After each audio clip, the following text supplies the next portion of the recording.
زمانہ بدلتا ہے لیکن ہمارا زمانہ جس میں ہم اور آپ زندہ ہیں یہ بہت تیزی سے بدلا. دیکھو اردو کے لیے ایک مسئلہ یہ ہے کہ اس میں لوگوں نے اعراب لکھنا ڈالنا چھوڑ دیا ہے. اب پتہ نہیں ہوتا کہ علم لکھا ہے کہ علم لکھا ہے. جی ہندی میں یہ نہیں ہے گنجائش. یہ وہ دور تھا جو ہمارے بہت سارے لوگ ضیاء الحق کے پیریڈ سے پریشان ہو کر ملک سے باہر چلے گئے تھے. سیلف ایگزائل جیسے فیض احمد فراز اور کیا کہتے ہیں شہرت بخاری, بہت سارے لوگ ہمارے چلے گئے تھے وہاں باہر. فارغ بخاری صاحب کہنے میں تو ڈر رہی تھی کہ میں جا رہی ہوں اتنے دنوں کے بعد امریکہ, تو پتہ نہیں لوگ میرے گانے اب تو ہم پرانی نسل کے ہو گئے ہیں پسند کریں, لیکن مجھے لگا کہ وہ فرمائشیں جو ہے ڈم ڈم ڈیگا کی آ رہی ہے.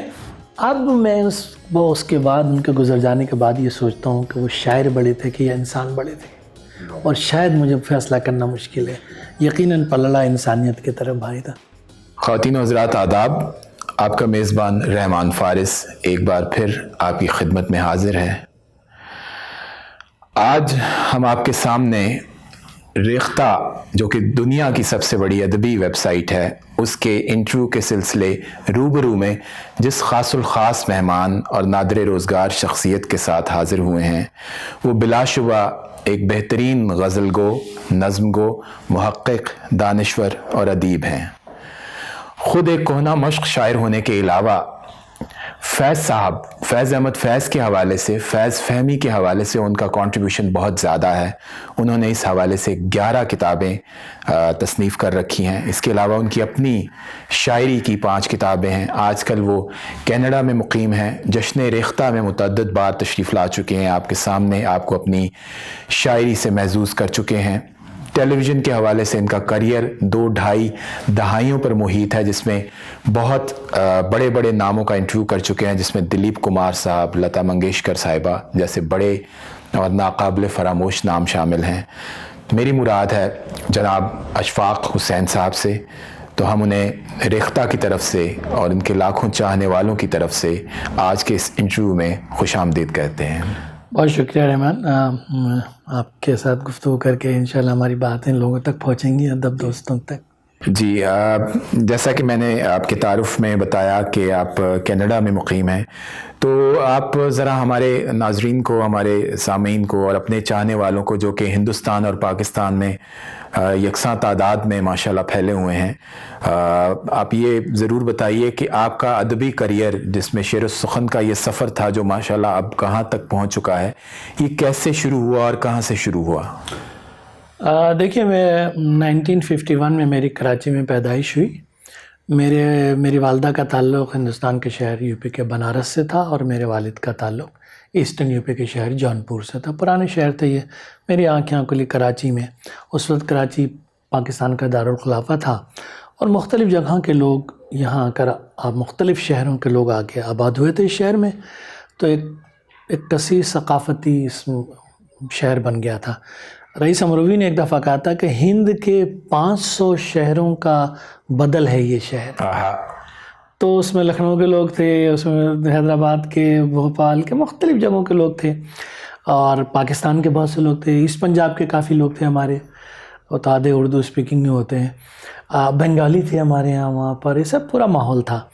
تو اس میں ہمارے یہاں سب سے بڑا جو مرکز جو تھا اور ادب کی اور زبان کی ترویج کا, وہ تھا ریڈیو پاکستان. جی, سارے جو ہمارے پڑھے لکھے لوگ جو ہیں ان کے خواب ہوتا تھا کہ وہ ریڈیو پاکستان یا آل انڈیا ریڈیو میں, اس کی ٹریڈیشن پطرس بخاری صاحب کے زمانے سے تھی, تو ریڈیو کے ذریعے ہوتے تھے.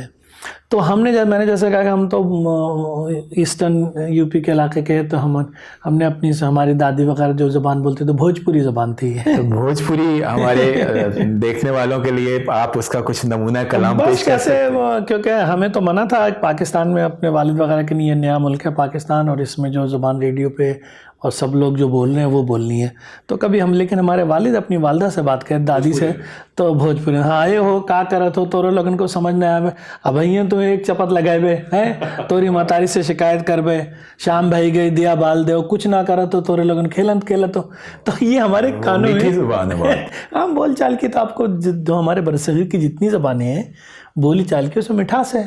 ساری زبانوں میں کہیں دیکھیے برصغیر کو یہ ایک اعزاز حاصل ہے شاید، جیسے آپ سے گفتگو ہو رہی تھی کہ اب انگلستان میں انگریزی بولی جاتی ہے، فرانس میں فرینچ بولی جاتی ہے، جرمنی میں جرمن لینگویج بولی جاتی ہے، لیکن ہمارے ہاں جتنا تنوع، جتنی ڈائیورسٹی موجود ہے زبانوں کے حوالے سے، یہ ہمارے ایک انٹلیکٹ کے اعلیٰ اور عرفہ ہونے کی بھی شاید نشانی ہے۔ بالکل صحیح ہے، دیکھیں بڑی تہذیبیں تھیں اس علاقے میں، چین کی اور ہندوستان کی دو بڑی تہذیبیں ہیں، اس کے جو ہزاروں سال سے ہیں اور ہر علاقے میں ہیں۔ ان کا زبان تو کلچر کا ایک حصہ ہوتا ہے، لباس دیکھ لیجئے ذرا بدل جاتا ہے، 20 میل چلے جاتے ہیں لہجہ بدل جاتا ہے۔ تو ہم کو یہ جو اتنی ساری زبانیں ہیں اس پر لڑنے جھگڑنے کے، ہمیں تو اس پر فخر کرنا چاہیے کہ یہ اتنی زبانیں ہیں، ہم اتنے رچ کلچر ہے۔ اور شرمندہ ہونے کی کیا بات ہے، دنیا میں پوری دنیا میں کوئی علاقہ بتا دیجیے جہاں اتنی زبانیں بولی جاتی ہیں۔ کیا بات ہے۔ اور زبانیں کوئی ایسی نہیں ہوتی کہ فیکٹری میں ہونا، لوگوں کا ٹیلنٹ ہوگا جو ہزاروں سال سے پنجابی، سندھی، بھوجپوری، ہندی، پتہ نہیں کہ، اور اس میں مسلمانوں کی آمد کے بعد جو ہے اردو کا بھی ایک کردار ہے، فارسی کا بھی ایک کردار ہے، بہت بڑا ادب یہاں پہ رہا ہے، تو اس لیے ہمیں اس پر فخر کرنا چاہیے۔ ریڈیو کے حوالے سے آپ گفتگو کر رہے تھے تو کہا یہ جاتا ہے کہ ریڈیو سے تربیت یافتہ شخص صداکاری یا اداکاری یا ادب کے حوالے سے اپنی زبان کی ادائیگی، تلفظ اور لہجے کی مٹھاس کے حوالے سے کبھی مار نہیں کھاتا۔ اس میں تو میں نے جیسے کہا کہ ہماری واحد درسگاہ تھی ریڈیو، ٹیلی ویژن تو اس زمانے میں تھا نہیں، یہ تو بہت بعد میں آیا۔ تو سارے ٹیلنٹڈ لوگ وہاں پہ تھے، ہم خود طالب علمی کے زمانے میں طلباء کا پروگرام کرتے تھے ریڈیو سے، تو اس میں یہ سب چیزیں آپ کو ملتی تھی سیکھنے کی۔ بلکہ میں آپ کو واقعہ دلچسپ ابھی یاد آ گیا بہت عرصے کے بعد، 72 کی بات ہے، تو اس میں پروگرام تھا ریڈیو پہ، تو اس میں لمٹ تھی کہ اسٹوڈنٹ جو ہے 4 پروگرام کر سکتے ہیں مہینے میں، تو 15 روپے مل جاتے تھے، تو 60 روپے بہت ہوتے تھے اس وقت، آپ کی تعلیم کا ٹیوشن کا حصہ نکل آتا تھا، تو اس میں کچھ بھی پروگرام مل جائے کبھی۔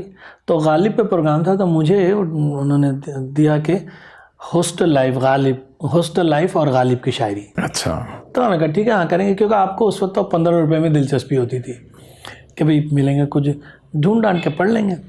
ایک ہفتے پہلے مجھے پتا، وہ پروڈیوسر جو تھے وہ یاور مہدی صاحب ہوتے تھے، انہوں نے کہا اس کے یار یہ سب اردو کا ہو رہا تھا، تو غالب تو فارسی کے شاعر بھی تھے، فارسی پہ بھی تو کچھ ہونا چاہیے۔ تو اسسٹنٹ پروڈیوسر ہمارے دوست تھے، انہوں نے کہا بھئی فارسی شاعری پہ کیسے پڑھوائیں گے، کہ کیوں اردو کا کوئی ڈپارٹمنٹ میں نہیں ہے کوئی؟ تو انہوں نے کہا وہ تو میرا نام ہوتا، تو میرا نام لیا انہوں نے، کہا تو ان سے کہو کریں اردو، مجھے بیٹھا بلا تم کو اردو فارسی نہیں پڑھاتی ہے؟ تو اس وقت ہمارے ایم اے کے کورس میں اردو میں ماسٹرز کرا تھا، حافظ کی 25 غزلیں تھیں، سعدی کی 25 غزلیں تھیں، اور گلستان بوستان کی 50 حکایتیں تھیں۔ ڈاکٹر فرمان فتح پوری ہمیں پڑھاتے تھے، اچھا، کہ نصاب کا حصہ تھا۔ تو انہوں نے کہا پڑھتے ہیں، میں کہا پڑھتے تو کہنے پہ اس پہ لکھو۔ اب غالب کو تو ہم نے اس طریقے سے پڑھا نہیں تھا نصاب میں، خیر میں نے جا کے بڑی کوشش کی، لائبریری میں کتابیں جتنی بھی تھیں اس میں پڑھا، اور واقعی کسی ریڈیو پروگرام کے لیے پہلی اور آخری دفعہ اتنی محنت کی 3 دن، کیونکہ آپ جانتے نہیں تھے تو آپ کو سیکھنا تھا فارسی تلفظ۔ تو ایسے پہلے شعر ڈھونڈے تھے کہ جس کا تلفظ غلط نہ ہو، اردو سے زیادہ قریب ہو۔ اور ایک تھیوری تھی کہ غالب نے کہا تھا کہ بگذر از مجموعہ اردو کے بے رنگ منست، فارسی بھی تابہ بینی شعر وہ۔ تو اس میں جو انہوں نے کہا میرے فارسی شاعری دیکھو، میری اردو شاعری میں کیا رکھا ہے، غالب جیسا شاعر کہہ رہا ہے۔ تو بہت سی چیزیں جو میں نے مضامین پڑھے، تو اس میں سے کچھ مضامین لوگوں کا خیال تھا کہ دیکھو غالب نے یہ کہا اردو کے، لیکن ان کا نام جو ہے اردو شاعری کی وجہ سے ہے۔ تو یہ تھیوری میں نے بھی پیش کیا، دیکھو میری طرف سے میں نے جو پڑھا رسالہ میں اس کو بنا کے 4-5 منٹ کا ہوگا، 6 منٹ کا ہوگا زیادہ، وہ پڑھ دیا۔ میں نے کہا جی غالب تو فارسی شاعری کو کہتے تھے، اصل تو دیکھیں ان کے اردو شاعری ہے، اور اردو شاعری کے شعر پڑھ دیے۔ 2-3 دن بعد میں یونیورسٹی پہنچا تھا، ایک پروفیسر ہوتے تھے وہ پرانے اسلامیات کے، عربی فارسی کے عالم، شیروانی پہنے، ٹوپی پہنے، ارے ابھی آئیے۔ تو اکثر ہم ان کے چلے جاتے تھے، ان کے اسلامک اسٹڈی، میرا ڈپارٹمنٹ تھا اردو کا۔ تو جب میں وہاں پہنچا تو ہم اس لیے بھی چلے جاتے تھے کہ استاد کے پاس دیں گے تو چائے فری آ جائے گی، دعا نے اپنے پاس کون خرچ کرے۔ تو ان کے پاس بیٹھے، ان کا بھی پیریڈ خالی ہوتا تھا کچھ دن، تو میں بیٹھا۔ تو کہنے لگے کہ بھائی آپ نے تو بڑا زبردست غالب پہ وہ کیا ہے۔ اتنے میں وہ ایک مولانا عابد شبر صاحب ایک ہوتے تھے، وہ پرشین کے، یہاں تو استاد تھے عربی کے، اور وہاں ریڈیو پاکستان میں پرشین کے انٹرنیشنل سروس کے وہ جاتے تھے، یعنی فارسی انہوں نے جدید فارسی وہ سب پڑھی ہوئی۔ تو انہوں نے ان کا صاحب یہ لڑکا بڑا ذہین ہے, اس نے تو صاحب غالب کے پرخچے اڑا دیا فارسی شاعری کے. تو کہ فارسی شاعری, وہ مولانا وہ دوپلی ٹوپی پہنتے تھے لکھنؤ والے, انہوں نے پڑھا بھی ہے غالب کو, کون سا دیوان؟ کہ ہاں صاحب وہ کون سا دیوان آپ نے پڑھا؟ جیسے آپ ہمارے بیٹھے نا, تو انہوں نے کہا میں چپ. تو انہوں نے کہا کون سا دیوان آپ نے پڑھا؟ میں نے کہا دیوان تو میں نے نہیں پڑھا. دیوان تو میں نے ہے, آپ نے دیوان نہیں پڑھا اور غالب کے شاعری فارسی کو ایسے ایسے آپ نے کہہ دیا ہے, ارے یہ تو بڑا ذاتی کیا آپ نے. تو میں نے کہا نہیں صاحب میں تو یہ ڈاکٹر عبداللہ صاحب کو پڑھا, ان کو پڑھا وغیرہ نام لیے. تو کہنے لگے کہ مگر آپ کسی شاعر کو کہہ رہے ہیں, کہنا کوئی شاعری اصل یہ ہے تو دوسری بھی تو پڑھنی چاہیے. تو میں اتنے میں آ گئی چائے کافی لے کے آگے چپراسی چاپ لے گا. تو اس نے کہا ہٹاؤ یہ تو بڑا شاعر نہیں تو بڑا جاہل لڑکا ہے, ہم تو سمجھتے تھے. اب مولانا شیبانی, اب وہ بیچارہ مجھے چائے پیش کر رہے ہیں, وہ کہ ہٹاؤ, بڑا زچ ہو گیا. میں نے کہا یار یہ تو پھنس گیا. تو میں نے ان سے کہا, میں نے کہا سر بات اصل یہ ہے کہ فیس دینی ہوتی ہے, وہ 15 روپے ملتے ہیں. کہ اچھا آپ نے 15 روپے کے لگا. وہ اٹھے اور شیروانی سے انہوں نے 20 روپے کا نوٹ نکالا کہ یہ لے لیجیے آئندہ غالب پہ مت لکھیے گا. یہ تربیت کا ایک طریقہ تھا, مزے کا واقعہ ہے نا. جی جی بالکل. اچھا یہ بتائیے کہ کراچی انہی دنوں میں آپ نے رسالہ اردو انٹرنیشنل کے نام سے نکالنا شروع کیا. کراچی یونیورسٹی سے آپ نے ماسٹرز کیا اردو لٹریچر میں, بلکہ آپ کا تھیسس بھی فیض صاحب کے کام ہی پہ تھا, جو کہ بڑی عرق ریزی کے بعد آپ نے اس کو مکمل کیا. تو اردو انٹرنیشنل کے حوالے سے, جس کے سرپرست اعلیٰ فیض احمد فیض تھے اور آپ ان کے ایڈیٹر تھے, 13 شاید اس کے شمارے نکلے. جی. تو اس کے حوالے سے کچھ یادیں بتائیے کہ یہ کیسے آپ کے ذہن میں آیا کہ فیض صاحب کی سرپرستی میں ایک اس طرح کا میگزین سٹارٹ کیا جائے. 1983 کی بات ہے یہ. 82 میں. یہ بات کراچی میں نہیں نکالتے, کینیڈا میں نکالا تھا. میں جو 79 تک کراچی میں تھا آرٹس کونسل میں پروگرام آفیسر تھا, اس کے بعد کینیڈا چلا گیا شروع میں 1980 کے. یہ وہ دور تھا جو ہمارے بہت سارے لوگ ضیاء الحق کے پیریڈ سے پریشان ہو کر ملک سے باہر چلے گئے تھے. سیلف ایگزائل, فیض احمد فیض, احمد فراز اور کیا کہتے ہیں شہرت بخاری, بہت سارے لوگ ہمارے چلے گئے تھے وہاں باہر. فارغ بخاری صاحب. تو فیض صاحب وہاں تھے بیروت میں. تو اس زمانے میں جب اپنے ایگزائل میں ہوا تھا تو وقت بہت ہوتا ہے. تو ہماری ایک آرگنائزیشن تھی جس کو میں جوائن کیا تھا, ڈاکٹر عبدالقیوم لودھی صاحب ہوتے تھے تو فیض صاحب کو بیروت سے بلایا. تو میں سیکریٹری بنا لیا تھا انہوں نے آرگنائزیشن کا. تھوڑے سے لوگ تھے اس زمانے میں ٹورنٹو میں, تو ایک طریقے سے میں فیض صاحب کا میزبانی کا بھی شرف وہاں حاصل ہوا. پھر وہ ہر سال زندگی جب تک حیات رہے ہر سال وہاں آتے تھے, اور چونکہ وقت بہت ہوتا تھا تو مہینے 10 دن 15 دن رکتے تھے. تو اس طرح مجھے ان سے قربت کا موقع ملا. پاکستان میں ظاہر ہے کہ میں نے ان پہ تھیسس لکھا تھا یہاں پہ, لیکن وہ بڑی شخصیت تھی. آپ دور سے ایک طالب علم دیکھتا تھا ان کو مجموعے, ایک آدھ جگہ دیکھا اسٹیج پہ, آف دیٹس اٹ, اس سے زیادہ تو تھا نہیں ملاقات. یہاں پر چونکہ لوگ کم تھے اور ان کے پاس وقت تھا, تو قدرت کی طرف سے یہ ایک موقع مل گیا سنہری کہ آپ ان کے ساتھ, جن کو آپ دیکھتے تھے جن کی تصویریں, ان کے ساتھ بیٹھنے کا موقع مل گیا. تو یہ خوش قسمتی کہہ سکتا ہوں میں. تو ان کے ساتھ بات ہوئی. تو میں 1 سال کے بعد پاکستان آیا, تو اور پاکستان میں مطمئن تھے زیادہ کہ ہم آرٹس کونسل میں ملازم تھے, وہاں سے نکلے پریس کلب چلے گئے. سب شاعروں و ادیبوں کا ایک حلقہ ہوتا تھا رات کا, تو آپ مطمئن تھے کہ لٹریری کون سی کتابیں آ رہی ہیں. ادبی صفحے بڑے اچھے نکلتے تھے اخبارات کے 70s وغیرہ میں. تو جب میں واپس آیا, وہ بہت ٹرننگ پوائنٹ تک, میں کوئی 10 مہینے کے بعد میں فوراً آ گیا وزٹ پہ, 2 ہفتے کے لیے. اب جب میں اپنے انہی دوستوں سے مل رہا ہوں تو مجھے گفتگو میں مشکل ہو رہی تھی. معلوم اب کسی کا ذکر کیا نا, ان کا تو انتقال ہو گیا, ارے وہاں تو خبر ہی نہیں پہنچی, یا کسی کو ان کا تو دوسرا کتاب آ گئی, ہم پہلی کتاب سمجھ رہے ہیں. تو جب میں واپس گیا تھا تو فیض صاحب تو صرف ایک دن بات ہو رہی, میں نے کہا فیض صاحب میں تو ابھی 1 سال میں ہوا ہوں, تو یہ پاکستان سے تو رابطہ میرا ختم ہو گیا, اور اگر زیادہ دن ہو جائیں گے تو پھر ہمیں تو کچھ نہیں پتہ چلے گا. تو وہ کہنے لگے کہ آپ ایسا کیجئے کہ آپ رسالے نکالیے. اچھا یہ فیض صاحب کا مشورہ تھا. ہاں انہوں نے کہا رسالہ.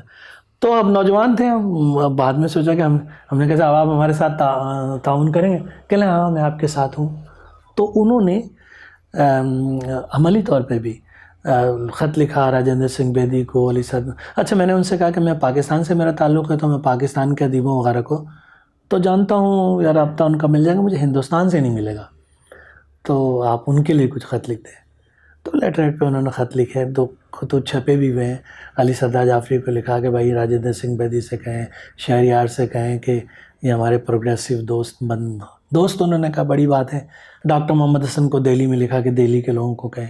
تو وہاں سے تعاون بھی حاصل ہوا. خود انہوں نے بھی مضامین لکھے. ان کے فوراً بعد ہی جو ہے جوش اور فراق کا انتقال ہوا 1982 میں. تو میں نے کہا فیض صاحب بیروت میں لکھا کہ آپ ایک ہی مضمون لکھا انہوں نے ایگزائل کے زمانے میں. کچھ کتابوں پہ فلپ تو لکھا مضمون, قلم برداشت تھا جوش اور فراق کی یاد مند مضمون. تو وہ ہمارے ساتھ اس طریقے سے شامل رہے. ان کی وجہ سے نکالتے رہے سر. تو سرپرست تھے. اور ہندوستان سے ڈاکٹر قمر رئیس صاحب کو ہم نے لیا تھا, اور ٹورنٹو سے پاکستان سے پروفیسر حسن عابد صاحب ہمارے دوست تھے کام کرنے کے لیے.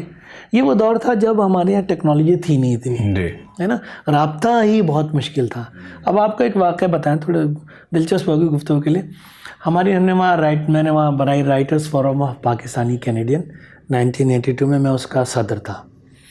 تو جہاں منتھلی ہم نے جیسا انڈیا پاکستان میں ہوتا تھا ماہانہ نشستیں ہوتی تھیں, تو ماہانہ نشست تھی. اس سے صبح یا ایک دن پہلے کسی نے بتایا کہ حفیظ جالندھری صاحب کا انتقال ہو گیا ہے.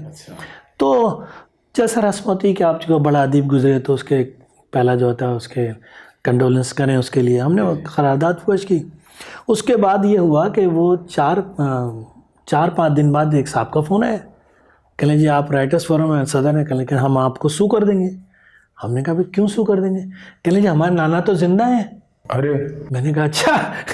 تو میں نے کہا سی غلطی ہوگی, ہمیں تو پتہ چلا تھا بڑے حفیظ جالندھری بڑے شاعر ہیں, ہم نے سوچا اتنا بڑا شاعر ہے تو فاتحہ پڑھ لیں. تو اس میں نہیں آپ کو پتہ نہیں اس کے کیا ہوتا ہے. میری بیوی جو ہے 3 دن سے رو کے اس کا برا لگا, آپ کو پتہ ہے ٹیلی فون نہیں ملتا ہے, اور بڑی مشکل سے اس زمانے میں $4.25 منٹ فون تھا جو ہم وہاں سے کرتے تھے. 3 منٹ کی بکنگ کراتے تھے, بڑی مشکل سے رات بھر. آپ کو بتا رہا تھا روتے روتے برا حال ہے کہ اس نے فون کیا تو 3 دن بعد ملا تو نانے نے اٹھایا کہ میں تو زندہ ہوں. میں نے کہا اب اس زمانے کی بڑا دلچسپ واقعہ ہے. تو ہم نے معذرت کی, میں نے کہا دیکھیں ہماری آرگنائزیشن کا $20-25 ہیں, پرسو کرنے سے کچھ فائدہ نہیں ہے. سنسیئرٹی میں ہم نے کہا تھا ہمیں خوشی ہے کہ وہ زندہ ہے. جی یہ دیکھیے ذرا کہ کمیونیکیشن کہاں سے کہاں, اور اس پہ رابطے جو ہیں نیشنل اور انٹرنیشنل لیول پہ. اب تو آپ یہاں بیٹھے جو ہیں کینیڈا میں, ہم آپ کے ساتھ ویڈیو چیٹ کر سکتے ہیں. زوم پر مشاعرے شروع ہو گئے ہیں, جیسے ڈیجیٹل پوری دنیا ڈیجیٹلائز ہو چکی ہے. اور بعض چیزیں کا نقصان بھی ہوا, مثلا خطوط ہوتے تھے لکھتے تو وہ سب گیا. دیکھیے ڈاکیے نہیں رہے, جو کہ خط کے ساتھ ایک رومانس ایسوسیٹڈ تھا, خط کا آنا جانا. کتنے گانے تھے ہمارے خط پہ, چٹھی پہ. ہم نے صنم کو خط لکھا, اور غالب کے کتنے اشعار ہیں. پاکستان کے چٹھی ذرا سید جی ہیں غالب کا نا, وہ کہ قاصد کے آتے آتے خط کال, میں جانتا ہوں کیا وہ لکھیں گے جواب میں. تو مطلب یہ کہ کلچر تھا بدل گیا, ہر زمانہ بدلتا ہے, لیکن ہمارا زمانہ جس میں ہم اور آپ زندہ ہیں یہ بہت تیزی سے بدلا, بس یہ فرق ہے. اچھا یہ آپ کا پہلا مشاعرہ جو تھا کراچی آرٹس کاؤنسل 1977 میں, اگین حفیظ جالندھری صاحب جن کی آپ نے کانڈولنس کر دی تھی, ان کی صدارت میں, بلکہ احسان دانش, احمد فراز وغیرہ. اور یہ وہ دور تھا کیا کہ جب جان ایلیا سب سے جونیئر ہوا کرتے تھے اس بھیڑ میں, اس سینئرز کے مجموعے میں. وہ گورنمنٹ آف پاکستان کی طرف سے تھا, علامہ اقبال کی سینٹنریز 1977 میں منائی گئی تھی. تو میں وہاں پہ جو آرٹس کونسل میں ملازم تھا, پروگرام آفیسر تھا. تو انتظامات جیسے کلیریکل انتظام, مینجمنٹ والے, چائے لاؤ پانی لاؤ کرسی لگواؤ, یہ والے تھے. تو اس میں پہلی دفعہ مجھے خوش قسمتوں کو دیکھنے کا موقع ملا. حفیظ جالندھری صاحب صدارت کرتے تھے مشاعرے کی. پاکستان ٹیلی ویژن اس کو براڈ کاسٹ کرنا تھا, اس کو گورنمنٹ سرکاری مشاعرہ تھا.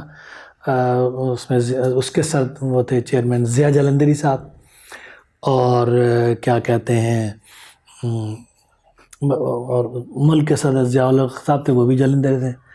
تو اور صدر وہ جو مہمان خصوصی تھے وہ ماشاء اللہ ایڈمنسٹریٹر تھے. وہ پیچھے لوگوں نے نعرے لگا دیا کہ وہ یہ کیا ہو رہا ہے, ملک کا صدر بھی جلندھری, مشاعرے کے صدر بھی جلندھری, ٹی وی کے صدر بھی جلندھری. اس قسم کے واقعات ہوتے رہتے ہیں مشاعرے میں. تو اس میں میرا یہی کردار تھا کہ صرف آرگنائزیشن کے طور پہ رہا, اور خوش قسمت ہوں کہ یہ بڑی شخصیتیں جو تھیں ان کو پڑھتے تھے. صوفی غلام مصطفیٰ تبسم, اب دیکھنے کے بعد جب پھر ان کے بارے میں واقعات پڑھتے ہیں تو پھر آپ کو کچھ اور لطف آتا ہے. فیض صاحب کی شخصیت کے حوالے سے آپ نے انہیں کیسا دیکھا, کیسا محسوس کیا؟ فیض صاحب کی جیسا کہ میں تب پہ کتاب لکھی, میری پہلی 1973 میں لکھی, اور 77 میں یہ کتاب چھپی, فیض ایک جائزہ, جو اردو زبان میں فیض احمد فیض پہ لکھی جانے والی پہلی کتاب ہے. تو وہ ایک رابطہ ایسا تھا جیسے آپ کا اور ہمارا کسی اندیکھے ادیب سے یا بڑے ادیب سے ہوتا ہے, تو میرا بھی یہ تھا. لیکن جب وہ ایگزائل کے زمانے میں ٹورنٹو آتے رہے تو پھر ان سے قربت ہوئی زیادہ, پھر ان کی شخصیت کے اب میں اس کے بعد ان کے گزر جانے کے بعد یہ سوچتا ہوں کہ وہ شاعر بڑے تھے کہ یا انسان بڑے تھے, اور شاید مجھے فیصلہ کرنا مشکل ہے. یقیناً پلڑا انسانیت کی طرف بھاری تھا. میں جب بہت غور کرتا رہتا تو مجھے لگتا ہے جو ہمارے 250-300 سال پہلے صوفی شعراء, اور صوفی شعراء ہمارے تھنکر ہوتے تھے, فلاسفر ہوتے تھے اور رہنما ہوتے تھے, اس قسم کی شخصیت ان کی تھی, درگزر کرنے والی. اسی لڑی کی ایک تسلسل میں وہ جو اگر آپ سنتے ہیں نا بلے شاہ کو سنتے ہیں تو اگر ان کو اپنے دور میں ہم نے جس کو دیکھا برتتے ہوئے کسی آدمی کو, تو فیض صاحب کو میں نے جن چند لوگوں کا دیکھا ان میں وہ ایک تھے. ہمارے اشفاق حسین صاحب کے چاہنے والوں کے لیے بڑی دلچسپی کا امر ہوگا کہ ان کی کتاب کا ایک ترجمہ جو کہ پنجابی میں کیا گیا, نیندر نال رشتہ بلبیر سنگھ مومی صاحب نے جو کیا, وہ گرو نانک یونیورسٹی کے نصاب میں شامل ہے. یہ امیگرینٹس پوئٹری کا ایک سلسلہ تھا جس میں اشفاق صاحب کا بھی کتاب کا ترجمہ کیا گیا. تو یہ ہمارے لیے بڑے اعزاز کی بات ہے, اور یہ اس قدر مسرت کا مقام ہے کہ ان کے چاہنے والے بارڈر کے اس طرف بھی موجود ہیں اور اس طرف بھی موجود ہے. تو اس ترجمے کے حوالے سے آپ کچھ بتائیے. بھائی یہ ہوا کہ جیسے جب تک ہم کراچی میں تھے تو اپنے ہی لوگوں سے ملاقاتیں تھیں. کینیڈا جانے سے ایک دو چیزیں تھیں. پہلے تو یہ تھا کہ ہجرت کا ایک دکھ تھا, تنہائی کا احساس ہوتا تھا بہت. اب وہ ختم ہو گیا بیکاز آف ٹیکنالوجی, اور اتنی بڑی کمیونٹی آ گئی کہ اب یہ دکھ نہیں ہوتا. وہ میری شاعری میں بھی پہلے تھا. دوسری چیز یہ ہوئی کہ دوسری کمیونٹیز سے ملنے کا موقع ملا. کتنے سارے لاہور کے لوگوں سے وہاں ملاقات ہوئی, تو روز ملاقات ہوئی نا, پشاور کے لوگوں سے, ادھر سے کوئٹہ کے لوگوں سے, ہندوستان کے. تو اسی میں ہماری بلبیر سنگھ مومی میں ہمارے انڈیا سے جو ہے ہمارے جو لوگ اردو ادب سے کنیکٹ تھے, جو یہ بھی وہ تھے. ویسے پنجابی کے بہت اچھے رائٹر ہیں, یہ افسانہ نگار لکھتے ہیں. تو ان سے ملاقات ہوئی. تو جب سرکل بڑھا نا تو انہوں نے کہا ہم چاہتے ہیں یار آپ اپنی شاعری. تو اس زمانے میرا ایک نظم ترجمہ چھپا تھا, that day will dawn, English میں. وہ انٹیریو گورنمنٹ نے ہیلپ کی تھی اس کے لیے. تو اسی سے انہوں نے کہا میں اس کی پنجابی میں کر دیتا ہوں, گرمکھی میں, اور یہ وہ جا رہا ہوں میں چندی گڑھ اور وہاں سے چھپا لوں گا. پھر انہوں نے بیچارہ وہاں بک لانچنگ بھی کی. خیر میں نہیں جا سکا. انہوں نے نہیں بتایا کہ یہ ہم نے نصاب میں بھی لگا دی پنجابی امیگرینٹ پوئٹری میں, اور یہ اس کو استعمال کرنے کے لیے. تو یہ ایک نعمت ہے کہ اگر آپ لوگوں سے ملیں, اگر لاہور ہے تو آپ سے ملاقات ہوئی, عباس صاحب سے ہوئی, اور لوگوں سے ہوئی, یا پہلے آتے تھے تو بڑے لوگوں سے جو بھی ہیں. تو یہ ایک امیگریشن کا ایک بڑا فائدہ ہوا کہ جن کو آپ دیکھنا چاہتے تھے, جن کو سنتے تھے, ان کے قدموں میں بیٹھنے کا موقع ملا. دیکھیے اسی سے مجھے یاد آیا کہ 1995 میں لتا منگیشکر کا جو ٹورانٹو میں آخری شو تھا, جس میں وحیدہ رحمان صاحبہ, بالا سبرمنیم اور اسی طرح کے بڑے نام شامل تھے, ان کے آرگنائزرز میں سے بھی ایک آرگنائزر ہمارے آج کے مہمان اشفاق صاحب تھے. تو اس حوالے سے کچھ بتائیے. میں جس زمانے میں تھوڑا ٹیلی ویژن سے بھی وابستہ ہو گیا تھا شروع میں ہی. پہلے والنٹیئر رہا, پھر ریگولر اس میں پروگرام پروڈیوسر کے طور پہ رہا. تو اس میں پاکستان اور اردو کے حوالے سے وہ جو ٹیلی ویژن ہمارا تھا ساؤتھ ایشین تھا, وہ کنٹری بیس نہیں تھا, لینگویج بیس تھا. تو کوئی ہمارے سب پچھلے دنوں تک جو ہے 47 لینگویجز کے چینل ہمارے اسٹیشن سے براڈ کاسٹ ہوتے ہیں. 47 ٹیکنالوجی کی وجہ سے آسانی ہوگی. تو اردو کے حوالے سے مجھے کبھی کبھی موقع مل جاتا تھا. جب فیض صاحب آئے ہوئے تھے ان دنوں, تو وہاں ان کا انٹرویو کر لیا. علی سردار جعفری آئے, ان کا انٹرویو کر لیا مشاعرے کے حوالے سے, تاکہ ہماری پبلسٹی بھی ہو جائے تھوڑی مشاعرے کی. یہ بھی اینگل ہوتا تھا. تو یہ ہمارے جو پریزنٹ تھے یہ بڑی فیملی سے تھے. یہ جو ہندوستان میں پہلی ٹاکیز مووی بنی تھی ساؤتھ میں, عالم آرا بنی تھی 1933 میں بامبے میں. ساؤتھ میں جو بنی تھی ان کے بیٹے تھے. تو اب بڑا شو آرگنائز کرنا تھے اسٹیڈیم میں, تو $1 ملین پلس, اور $1 ملین بھی 25 سال پہلے کے, آج کے نہیں. تو اس میں بڑے شو میں یہ ہوتا نا کہ لاس کا وہ ہوتا. تو ہم 10 پارٹنرز تھے, ہم لوگوں نے مل کے کیا کہ بھائی لاس ہو تو ڈیوائیڈ ہو سکے, ایک آدمی پہ نہ پڑے. تو میں ون آف دی آرگنائزر تھا. اسی آرگنائزیشن کے حوالے سے جو ہے وہ انٹرویو بھی کرنا تھا ان کو پبلسٹی پہ. تو ایک کمبائنڈ انٹرویو تھا جس میں پنجابی, اردو اور ہندی تینوں ہم بیٹھ کے, پروڈیوسر جو ہمارے تھے ان سے لتا منگیشکر سے. تو اردو کا ہوا تو بڑی خوش ہوئی, اس میں تو گانے پہ بتا تو کہنے لگا آپ شاعری بھی کرتے ہوں گے. میں نے کہا کہ نہیں مجھے اب شاعری کیا بات آف دی باقی باتیں کرتے رہے. پھر اپنی زبان سے باتیں کرتے نہیں. بہت سمپل شخصیت تھی. تو کہنے لگی کہ بھائی آج کا, میں نے کہا پرانے گانوں میں اور آج کے گانوں میں کیسا فرق لگتا ہے. کہنے لگی میں تو ڈر رہی تھی کہ میں جا رہی ہوں اتنے دنوں کے بعد امریکہ, تو پتہ نہیں لوگ میرے گانے اب تو ہم پرانی نسل کے ہو گئے ہیں پسند کریں, لیکن مجھے لگا کہ وہ فرمائشیں جو ہے ڈم ڈم ڈیگا کی آ رہی ہے.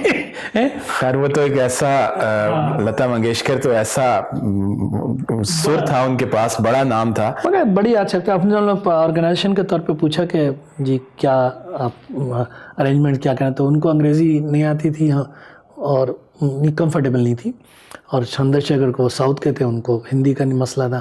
تو ہم لوگ بیچ میں بات کرتے, انہوں نے کہا آپ کو کیا چاہیے. انتظام جیسا اتنے بڑا آرٹسٹ ہے, تو انہوں نے دو چیزیں کہیں. کہنے کہ ایک تو یہ کہ کتنے بجے مشاعرہ ہے, مشاعرہ میں کہہ رہا ہوں پروگرام ہے, تو 7 بجے. تو کہنے لگے کہ تو پھر 7 بجے ہے تو 7:05 تک پڑھوا لیجیے گا, ورنہ اس کے بعد میں شاید مجھے تکلیف ہوگی. ساتھ ایک ہی فرمائش. دوسری فرمائش اور کچھ کھانے, کہنے دوسری کہ مجھے شہد چاہیے اور گرم پانی چاہیے. تو نے کہا ہاں نو پرابلم, جی کو مسئلہ ہو جائے. نہیں مجھے بہت شہد چاہیے, بالٹی لا کے اور شہد اور بالٹی گرم پانی. اچھا. تو ان کے ساتھ 3 چاہتے, اور پانی گانے کے بعد ان کو پلاتی رہتی تھی. دیٹس اونلی چیز فرمائش کی. سمپل ململ کی ساڑی میں ملبوس تھی اور بڑی شخصیت. جی. تو اسی حوالے سے آپ نے 1984 میں, جو کہ آپ کا ٹیلی ویژن کا ایک پورا ادھر ایک سلسلہ تھا, کریئر تھا پورا, لائف ٹائم اچیومنٹ ایوارڈ بھی آپ کو ملا 2006 میں شاید. 2006 میں جی. تو آپ نے دلیپ کمار صاحب کا بھی انٹرویو کیا. جی, دلیپ کمار صاحب کا انٹرویو تو ایکسیڈنٹلی مطلب ہوا کہ میں ایک آفس میں نا تھا کہ اس زمانے میں والنٹیرلی کام کرتا تھا. اس کے اپنا میرا کاروبار تھا, اور اردو وغیرہ سے متعلق جب چیز ہوتی تھی پاکستان سے تو مجھے بلا لیتے تھے. تو ان کا فون ہے ہمارے پریزیڈنٹ کا جو ڈائریکٹر ہے, کہنے کہ اشفاق وہ یوسف بھائی از کمنگ.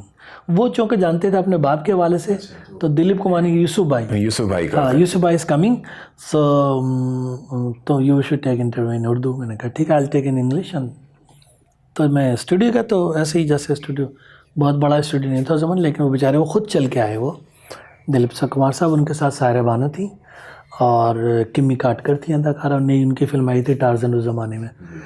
تو شاید اسی سلسلے میں آئے تھے, کس میں مجھے پتہ نہیں کس سے ہمیں تو بات ہوئی. تو پہلا انٹرویو انگریزی میں یوٹیوب پہ ہے, وہ ڈاکٹر شان چندر شیکھر نے, مور دین 1 ملین ویوز ہیں اس کے اوپر. وہ تو میرے والے تھے, اس کا اور بھی. تو انگریزی میں انٹرویو تھا, تو سائرہ بانو اور دلیپ کمار صاحب کو ایسے ہی انٹرویو ہوا. اس کے بعد سائرہ بانو ہٹ گئی, اس کا اردو میں مجھے کرنا تھا دلیپ کمار صاحب سے. تو دلیپ صاحب تقریباً وہ یہ کر کے انٹرویو شین چندر سے کو ادھر گئے, تو یہ ادھر جیسے کیمرہ مین کے دور کہ ٹیک آؤٹ یہ کیمرہ یہ ہٹاؤ. تو اس نے کہا صاحب دیر زیادہ ڈکن, نو انٹرویو. تو میں نے جا کے اس سے کہا کہ وہ دلیپ صاحب تو جا رہے ہیں برابر کے کمرے سے, وہ تو تو یوسف وہ آئے چندر سے, یوسف بھائی از اشفاق انٹرویوز ان اردو. تو وہ تقریباً ایسے اٹھ چکے تھے, جیسے انہوں نے اردو کا کہا نا, تو یوں کر کے چہرے پہ اطمینان آیا اور بیٹھ گئے. کیا بات, دیر سے محبت کی میں بات کر رہا ہوں. اتنا بڑا اداکار اس زمانے میں اگر اٹھ گیا نو تو نو, آپ کو پتہ ہو. جی بالکل. اور ان کا لہجے میں بھی یہ تھا, مگر وہ بیٹھ گئے اردو کے لیے.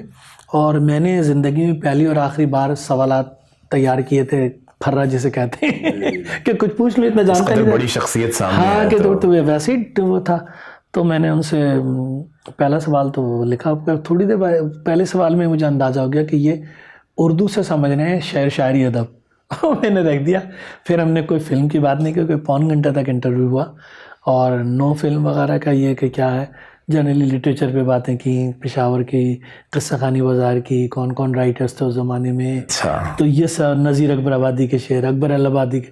تو یہ یونیک انٹرویو ہو گیا. شعر و ادب سے ان کا شغف جو ہے وہ تو بالکل ڈھکا چھپا نہیں تھا کسی سے. ان کے لہجے, ادائیگی, تلفظ اور آواز کی جو بیس ہے اس کے بارے میں ذرا بتائیے کہ کیا. بھائی وہ تو جو جیسے آپ آپ نظر آتی تھی ان کو فلم میں, وہی تھی. وہ اداکاری نہیں تھی, وہ حقیقت نگاری تھی. واہ, بالکل جیسے آپ نے پردوں پہ دیکھا ایسے ہی تھے, ڈاؤن ٹو ارتھ, مزاج کے اعتبار سے بھی, بولنے کے اعتبار سے بھی.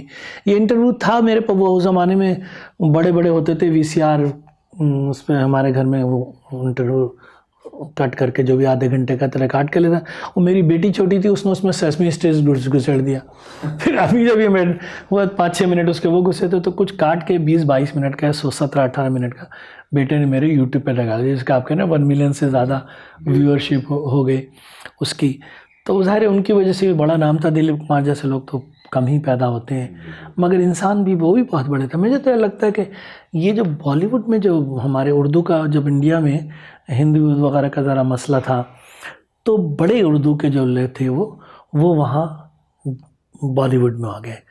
بیشتر اس میں ان کا تعلق پنجاب سے تھا, اور وہ اردو کے ایسے عاشق سچے تھے, جو سچے عاشقہ کو اگر میں نے اپنی زندگی میں دیکھا ہے, اردو کے سچے عاشق وہ ان پنجابیوں کو دیکھا ہے جو پاکستان سے وہاں گئے ہیں. آپ کو بھی ان سے بے حد محبت کرنے والے وہ لوگ زبان سے. تو ان لوگوں نے فلم میں سرکل تھا, یہ لوگ ہر تیسرے مہینے پہ میٹنگ کرتے تھے.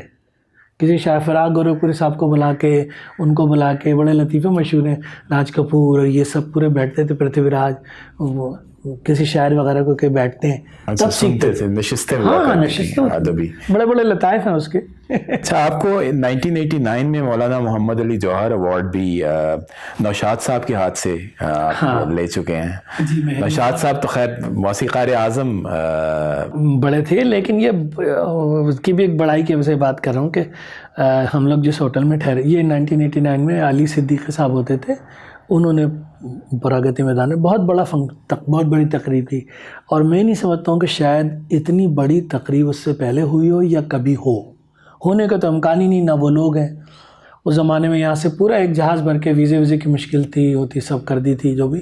یہاں سے سوچے سارے لوگ گئے تھے پاکستان سے, احمد علی قاسمی, منیر نیازی, حبیب جالب, احمد فراز, یہ سب جتنے لوگ نیچے, جون ایلیا, شاہدہ حسن, پروین شاکر, رقصی مفتی, محمد علی, زیبا, فلم اسٹار یاسمین, مصطفیٰ قریشی, یوں نہیں جتنے لوگ نہیں, ناہید اختر, اقبال بانو, اور کیا ہوگا, پورا پلین بھر کے گیا, گیلیکسی تھی, پوری گیلیکسی تھی.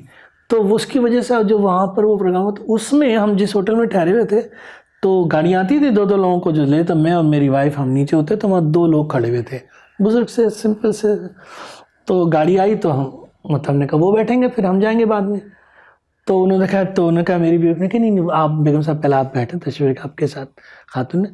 میں نے کہا نہیں آپ بیٹھیں, میں نے کہا کوئی ہوں گے, تو انہوں نے کہا نہیں ہم بات کریں گے, نہیں آپ کھڑی رہیں گے, اچھا نہیں ہے, کیونکہ 1-2 منٹ تو لگ جاتے تھے دوسری کا انتظامات میں. ہم بیٹھ کے اپنا آگے کے جب رات کو پہنچے تو معلوم ایوارڈ جو دے رہے تھے وہ وہی صاحب تھے بیچارے, جنہوں نے گاڑی کا دروازہ کھولا تھا. ارے کیسے لوگ تھے, ڈاؤن ٹو ارتھ, زمین سے لوگ, عاجزی کا پیکر. کمال کی بات. یہ دیکھیے کہ بڑا انسان جو ہے, بڑی شخصیت, وہ مدح و ذم سے ماورا اور بالا تر ہوتا ہے, اور شاید وہ انسان دوستی کا ثبوت اپنے عجز سے ہی دیا کرتا ہے. فیصلہ بھی ایسے وہ ایسی ڈاؤن ٹو ارتھ آدمی, آپ ملتے اندازہ ہی نہیں ہوتا کہ کسی بہت بڑا انسان ہے. جشن ریختہ پر آپ متعدد بار ماشاءاللہ 4-5 بار تشریف لے جا چکے ہیں, اور ہمارے تمام تر ناظرین سامعین آپ کی شاعری سے محظوظ ہو چکے ہیں. تو یہ ایک ایسا سلسلہ ریختہ نے شروع کیا ہے کہ جس کی وجہ سے زبان و ادب کی گونج اب ڈیجیٹلائز ہو کے دنیا بھر میں پھیل گئی ہے. آپ ان کی ویب سائٹ پہ دیکھیے کہ ایک لفظ کا اگر آپ اس کو پریس کرتے ہیں تو اس کی ڈکشنری 3 مختلف فرہنگ, مختلف لغات کھل جاتی ہیں, جس سے آپ, یہ ایسی خدمت ہے کہ شاید جس کو کبھی فراموش نہیں کیا جا سکتا. اس میں سنجیو صراف صاحب کا بہت بہت بڑا کردار ہے.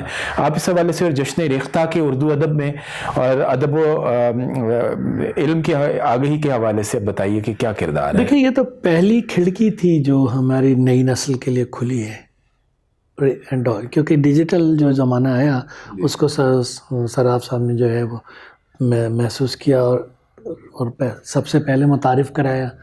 اور اس میں اب اتنا کام ہو چکا ہے جو بڑی بڑی یونیورسٹیز نے نہیں کیا ہے, بڑے بڑے اداروں نے نہیں کیا ہے, جو چیزیں وہاں کلیکشن ہو چکا ہے.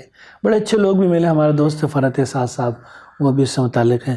تو پہلی دفعہ مشاعرہ میں اتفاق سے دہلی میں موجود تھا, کسی اور مشاعرے میں تو معلوم ہے کہ ریختہ کا ہو رہا ہے, وہ انڈیا نیشنل سینٹر, وہ چھوٹا ہوا تھا, پہلی دفعہ اندازہ نہیں تھا کہ, تو اس میں بھی شریک ہوا, امجد اسلام بھی تھے, جاوید صاحب بھی تھے. ایک دفعہ اور بھی مشاعرے میں گیا اور ویسے بھی شریک ہوا. تو یہ جو ہے اندازہ نہیں تھا کہ کتنا بڑا کام ہونے جا رہا ہے, اس وقت نہیں اندازہ تھا. اب پلٹ کے دیکھتے تو مطلب ہماری ساری چیزیں جو نئی نسل کے لیے یہی نسل کتاب سے لوگ دور ہو گئے ہیں، تو اس میں جو مل جائیں گی. پھر یہ جو آپ نے بڑی خاص بات رکھی جو ایکیڈمک پہلو انہوں نے ڈالا کہ کوئی لفظ جو اس کو 3 اس میں لکھیں. دیکھیں اردو کے لیے ایک مسئلہ یہ ہے کہ اس میں لوگوں نے اعراب لکھنا ڈالنا چھوڑ دیا ہے. اب پتہ نہیں ہوتا کہ علم لکھا ہے کہ علم لکھا ہے. جی. ہندی میں یہ نہیں ہے گنجائش، ان کے ماترے لگے ہوں گے تو آپ کو تھوڑا سا رومن میں بھی دیکھ لیا ادھر بھی دیکھ لیا تو آپ کو تلفظ میں آسانی ہو جائے گی. ایک بڑی خدمت ہے جو انہوں نے کی ہے ریختہ میں. اور ریختہ کی مقبولیت جو ہے وہ کمرشل نوعیت کی نہیں ہے. ریختہ کی مقبولیت ایک انٹلیکچوئل پروجیکٹ کے طور پہ ہے، اور اس کو ان کو لوگ بھی ایسے ملا. ہر سال جو پروگرام کرتے ہیں اس میں سارا تعاون حاصل رہا. ان کو جتنے بھی اپنے دور کے بڑے لوگ ہیں سبھی وہاں پر ہوئے، نارنگ صاحب ہوئے، گلزار صاحب ہوئے، جاوید اختر صاحب ہوئے، سب وہ تو وہاں کے. ہمارے پاکستان سے کتنے لوگ، سب پیرزادہ صاحب جس میں شامل ہوتے، پیرزادہ قاسم صاحب تھے، اپنے افتخار عارف صاحب تھے، سبھی لوگ مطلب ایک رونق رہی. تو یہ ایک بڑی خدمت ہے جو انہوں نے کی ہے اردو زبان کی، اور وہ سرمایہ جو ضائع ہو جاتا وہ محفوظ ہو گیا. واہ، دیکھیے وہ سرمایہ اس تک دسترس اور رسائی اور ان لوگوں کی پہنچ میں بھی ہے کہ جو ہزاروں لاکھوں میل دور بیٹھے ہیں، کسی اور ملک میں ہیں، کسی اور بستی میں ہیں. اب دوری کا تو تصور ختم تو ہو وہ گیا. ڈیجیٹلی ان کی رسائی عشق میں بھی نا اب ہجر وصال ختم ہو گئے نا. جس ہمارے زمانے میں تو پرچی ورچی بھیجتے تھے ہم لوگ عشق کے لیے، محلے پیک کے پتھر کے ساتھ پتھر چل گئے بھائی سلام دعا ہو جائے. تو اب یہ جو ہے یہ تو ٹیلی فون کا زمانہ ہے، وہ سب رویے بھی ختم ہو گئے. اس لیے آپ نے دیکھو گا، غور کریں، آپ تو خود اچھے شاعر ہیں، کہ ہماری اپنی شاعری میں اس قسم کے شعر ختم ہو گئے. جی. وہ کہ تم سے ملنے کا وعدہ کیا تھا، نہیں آوے، وعدہ کیا کیا تھا، فون کر لو پتہ چل جائے گا، ویڈیو کال کر لیجئے. ویڈیو کال کر لے، دید بھی ہوگی. ٹیکنالوجی کے بدلنے اور ماڈرنائز ہونے کے ساتھ، جیسے پوسٹ ماڈرنزم بھی یہی کہتا ہے کہ وہ رد تشکیل کا عمل ہے. ہم لوگوں نے ڈی کلاسیفائی کر دیا ہے، ڈی کنسٹرکٹ کر رہے ہیں. نئے انسٹیٹیوشنز، نئے ادارے، نئے اسالیب سوچنے کے نئے انداز سامنے آ رہے ہیں. تو اس میں ٹیکنالوجی کا بہت رول ہے. پوری دنیا بدل گئی ہے، پوری دنیا بدل گئی ہے. اب دیکھیں ہم یہاں بیٹھے ہوئے ہیں لاہور میں، آپ کے ساتھ بات کر رہے ہیں، پروگرام ریکارڈ کر رہے ہیں. ریختہ نے ویسے جو ان کا ریختہ کے پروگرام میں میرا انٹرویو ریکارڈ ہو چکا ہے پہلے 8-10 سال پہلے. ان کا ریکارڈ غزلیں بھی ہیں کچھ، شروع سے ان کا مشن تھا صحیح طریقے سے. اب ہم آپ سے درخواست کریں گے، اس قدر پرلطف گفتگو اور اتنی مدھر، میٹھی اور پرتاثیر یادیں یہ شیئر کرنے کے بعد اب آپ ہم سے اپنی شاعری بھی شیئر کیجئے. ہمارے ناظرین سامعین آپ کو سننا بھی چاہتے ہیں اور پڑھتے ہوئے دیکھنا بھی چاہتے ہیں. کلام شاعر بزبان شاعر. ضرور میں پیش کروں گا. غزل ہے کہ ہمیں عادت نہیں ہے زندگی سے پیار کرنے کی، ہمیں عادت نہیں ہے زندگی سے پیار کرنے کی، ہمیں عادت نہیں ہے زندگی سے پیار کرنے کی. ہمارے لوگ کرتے ہیں دعائیں صرف مرنے کی. ہمیں عادت نہیں ہے زندگی سے پیار کرنے کی، ہمارے لوگ کرتے ہیں دعائیں صرف مرنے کی. زمیں پر اپنی آبادی بڑھاتے جا رہے ہیں ہم. واہ، زمیں پر اپنی آبادی بڑھاتے جا رہے ہیں. زمیں پر اپنی آبادی بڑھاتے جا رہے ہیں ہم. ضرورت ہی نہیں ہے اور کوئی کام کرنے کی. بھائی واہ واہ واہ. زمیں پر اپنی آبادی بڑھاتے جا رہے ہیں ہم. ضرورت ہی نہیں ہے اور کوئی کام کرنے کی. تم اپنے عارضی خیموں کو اپنے پاس ہی رکھو. کیا کہنے ہیں، کیا مصرع ہے. تم اپنے عارضی خیموں کو اپنے پاس ہی رکھو. ہمیں تو فکر ہے سیلاب کے پانی اترنے کی. واہ واہ واہ. تم اپنے عارضی خیموں کو اپنے پاس ہی رکھو. ہمیں تو فکر ہے سیلاب کے پانی اترنے کی. کیا کہنے ہیں. اب اس سے رابطہ ممکن نہیں ہے، اب اس سے رابطہ ممکن نہیں ہے. دوبارہ معجزہ ممکن نہیں ہے. کیا اچھا مطلب. اب اس سے رابطہ ممکن نہیں ہے، دوبارہ معجزہ ممکن نہیں ہے. غزل کا خوبصورت شعر ہے وہ، غزل کا خوبصورت شعر ہے وہ. سو اس کا ترجمہ ممکن نہیں ہے بھائی، سبحان اللہ. غزل کا خوبصورت شعر ہے وہ، سو اس کا ترجمہ ممکن نہیں ہے. اگر وہ آنکھ ساغر میں نہ چھلکے، اگر وہ آنکھ ساغر میں نہ چھلکے، شرابوں میں نشہ ممکن نہیں ہے. کسی کو جان اپنی دے چکا ہوں، کسی کو جان اپنی دے چکا ہوں، قضا بعد از قضا ممکن نہیں ہے. بھائی کیا اچھا ہے، قضا بعد از قضا ممکن نہیں ہے. کسی کو جان اپنی دے چکا ہوں، کیا کہنے ہیں. قضا بعد از قضا ممکن نہیں ہے. خدا نے بھی محبت کی ہے اشفاق، خدا نے بھی محبت کی ہے اشفاق، خدا سے تو خطا ممکن نہیں کیا ہے. کہنے ہیں، کیا کہنے ہیں. خدا نے سے تو خطا ممکن نہیں ہے. واہ واہ واہ. ایک آدھ غزل اور پلیز ضرور سنائیے، اور پھر ہم آپ سے ایک دو نظمیں بھی سننا چاہیں گے، خاص طور پہ آپ کی جو مشہور زمانہ نظم ہے زوم ان، وہ آپ ضرور سنائیے. تو شاید ریختہ پہ موجود بھی بغل میں پڑھ دیتا ہوں. غزل یہ چاہتا ہوں کہ جب ہوئی اس کی توجہ میں کمی تھوڑی سی، جب ہوئی اس کی توجہ میں کمی تھوڑی سی، خود بخود آ گئی آنکھوں میں نمی تھوڑی سی. جب ہوئی اس کی توجہ میں کمی تھوڑی سی، خود بخود آ گئی آنکھوں میں نمی تھوڑی خود سی. بخود آ گئی آنکھوں میں نمی تھوڑی سی. بن گیا پھول بنانے تھے خد و خال اس کے، بن گیا پھول بنانے تھے خد و خال اس کے، خد و خال اس کے، رہ گئی میرے تخیل میں کمی تھوڑی سی. بھائی سبحان اللہ، بن سبحان اللہ. گیا پھول بنانے تھے خد و خال اس کیا کے، اچھا شعر ہے اشفاق صاحب، سبحان رہ اللہ. گئی میرے تخیل میں کمی تھوڑی سی. اس نے رکھا ہی نہیں پاؤں زمیں کے اوپر، اس نے رکھا ہی نہیں پاؤں زمیں کے اوپر، مل گئی جس کو تیری ہم قدمی تھوڑی سی. تھوڑی سی. بھائی سبحان اللہ. اس نے رکھا ہی نہیں پاؤں زمیں کے اوپر، مل گئی جس کو تیری ہم قدمی تھوڑی سی. اور یہ شعر اور ہے کہ دوسرے طریقے سے کہ اس کو بھی اپنی انا پر ہے بہت ناز، تو پھر اس کو بھی اپنی انا پر ہے بہت ناز، تو پھر ہم بھی دکھلائیں گے ثابت قدمی تھوڑی سی. تھوڑی سی. ردیف کا کیا اچھا استعمال ہے. ہم بھی دکھلائیں گے ثابت قدمی تھوڑی سی.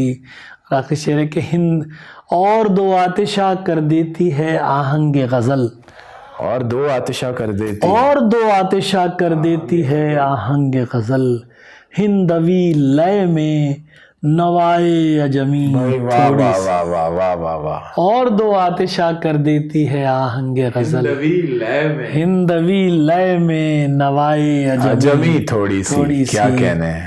تو بس یہ نظم ہے. وہ ایک غزل ضرور سنا دیجئے. ہم بھی تھے، کہانی میں ہم بھی تھے. جی اس میں پیش کرتا ہوں. ڈوبے ہووں کی ایک نشانی میں ہم بھی تھے، ہم بھی تھے. ڈوبے ہووں کی ایک نشانی میں ہم بھی تھے، سورج کے ساتھ جھیل کے پانی میں ہم بھی تھے. آندھی اکھاڑتی رہی تہذیب کے شجر، آندھی اکھاڑتی رہی تہذیب کے شجر، اور اس معاشرے کی کہانی میں ہم بھی تھے. سبحان اللہ. لکھنا جو تھا اسی سے گریزاں رہا قلم، لکھنا جو تھا اسی سے گریزاں رہا قلم، اغوا کنندگان معانی میں ہم بھی تھے. واہ کیا بات ہے. لکھنا جو تھا اسی سے گریزاں رہا قلم، اغوا کنندگان معانی میں ہم بھی تھے. تھی حسن و انقلاب سے مشترکہ دوستی، تھی حسن و انقلاب سے مشترکہ دوستی، کچھ روز کاروبار جوانی میں ہم بھی تھے.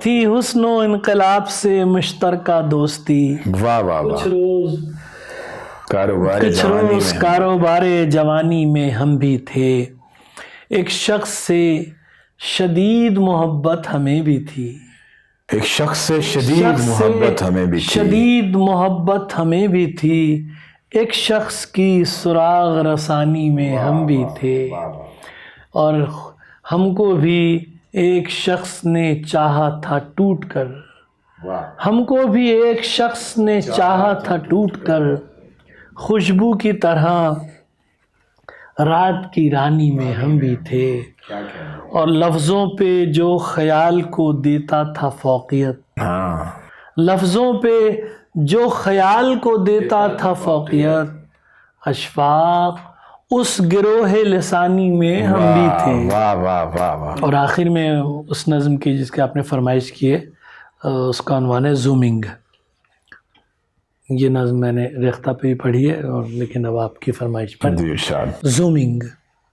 دیکھوں جو آسمان سے تو اتنی بڑی زمین، دیکھوں جو آسمان سے تو اتنی بڑی زمین، اتنی بڑی زمین پہ چھوٹا سا ایک شہر، چھوٹے سے ایک شہر میں سڑکوں کا ایک جال، سڑکوں کے جال میں چھپی ویران سی گلی، ویران گلی کے موڑ پہ تنہا سا ایک شجر، تنہا شجر کے سائے میں چھوٹا سا ایک مکان، چھوٹے سے ایک مکان میں کچی زمیں کا صحن، کچی زمیں کے صحن میں کھلتا ہوا گلاب، کھلتے ہوئے گلاب میں مہکا ہوا بدن، مہکے ہوئے بدن میں سمندر سا ایک دل، کیا کہنے، اس دل کی وسعتوں میں کہیں کھو گیا ہوں میں، یوں ہے کہ اس زمیں سے بڑا ہو گیا ہوں۔ میں سبحان اللہ سبحان اللہ سبحان اللہ، کیا کہنے ہیں۔ یہ ایک ایسی نظم ہے کہ جس کی تعریف لفظوں میں ممکن نہیں ہے۔ بہت خوب، نوازی صاحب، بہت بہت شکریہ سر، آپ نے اپنے قیمتی وقت میں سے اس قدر خوبصورت لمحات ہمیں دیے، اور ریختہ کے توسط سے آپ کی خوبصورت، مدھر، میٹھی، شائستہ اور شستہ گفتگو، اور اس قدر دل موہ لینے والی، دل نواز، دل برانہ شاعری ہمیں سننے کو ملی۔ خواتین و حضرات، یہ تھے ہمارے آج کے مہمان ریختہ کی اس سیریز روبرو کے انٹرویو میں، جو کہ لاہور میں ہمارے پاس تشریف فرما تھے۔ تو انشاءاللہ اگلے پروگرام میں اسی طرح کی ایک اور دل نواز شخصیت کے ساتھ آپ کی خدمت میں آپ کا میزبان رحمان فارس پھر حاضر ہوگا۔ تب تک کے لیے اجازت دیجیے، خدا حافظ۔